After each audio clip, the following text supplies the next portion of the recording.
conversation two times already. Can't we film a little short film about your pants?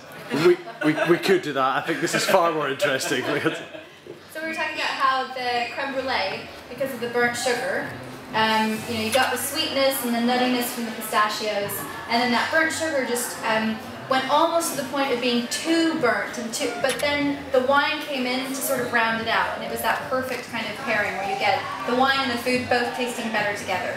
And that's just the epitome of food and wine pairing, where it's a 1 + 1 = 3, which is what I was saying in the beginning. So, do you guys feel like that was the case? It's fantastic. Yeah, it's delicious. I think it's great. And you mentioned, Simon, that it was the oxidation in the wine, that nuttiness, that sort of little bit creamy nutty that seemed to go really well with the burnt sugar itself. Yeah, that's what really, you know, had the sugar there, and then the nuttiness of the wine, and a bit of sweetness, and add it all together.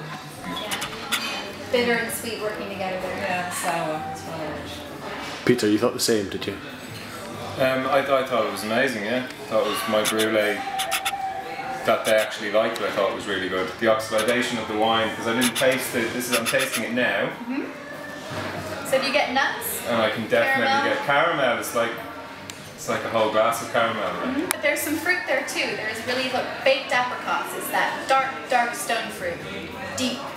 It's not bright, it's not lemony, it's not... There's a sweet kind of, a lot of sweet notes to it. You can get apricot off it, but I would have thought, thinking about when I was tasting the brulee, that it wouldn't actually match this now that I'm tasting it now. But when you were deciding your menu, balances it all out, yeah? did you didn't drink the wine before you decided what you wanted to do? In some cases we did. In a lot of cases we did, but some we didn't. Just time constraints and just our first time together, not working together before, so we just decided, right, let's just go for it and match in our mind what we think will go. Yeah. So it's amazing that the dishes have worked quite well. And also cost benefit, to be perfectly honest. You can't just open a bunch of bottles and go, ooh, that doesn't work. You've got to make an educated guess and then test it out and work with what you know. And and then there's also lots of easy ones, like the salmon blinis that you put together with champagne. That's a no-brainer. That's just an instant win. Menu for champagne, so that was easy. Thank you. But technically wise, we could push ourselves a little bit more with the amount of elements on the dishes and just the technique that we use with the food. That might push the wine a little bit more. Do you know what I mean? Yeah. But then it's also nice to keep it very simple, or to keep that, just the flavours like the scallops with that arboretum, just like perfect when you That was a brilliant match. I just thought that was, for me, that was my favourite. That was the one that I truly tested before. There was wines that we tasted. There was was it the Mad? The Sancerre. Sancerre. That was pretty good. Did you think that worked? What was my favourite one that we tasted? Well, you really liked the Rioja. No, it was a white wine. We tasted it upstairs. The Burgundy?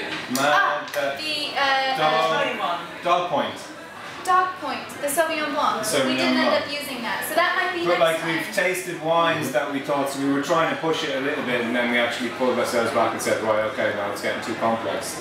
So let's just try and stick with the simple kind of route. But there is wines out there that are quite difficult to match, and I quite enjoyed that one, as in what can we match it to? But then you kind of hit a brick wall and you go, right, okay, let's stick to simple. I think also when the people who come on tonight, there's not that many people who've done a huge amount of wine tasting, sort of like food and wine matching. So you've got to have a bit of a holding people's hand into it and making sure that that's enjoyable. Because there's lots of exciting things you could do, but actually, if you want to walk people through it a little bit, you need to be a little bit easier. I mean, it's my first one. I did a beer and food matching with a guy called Nigel Barden.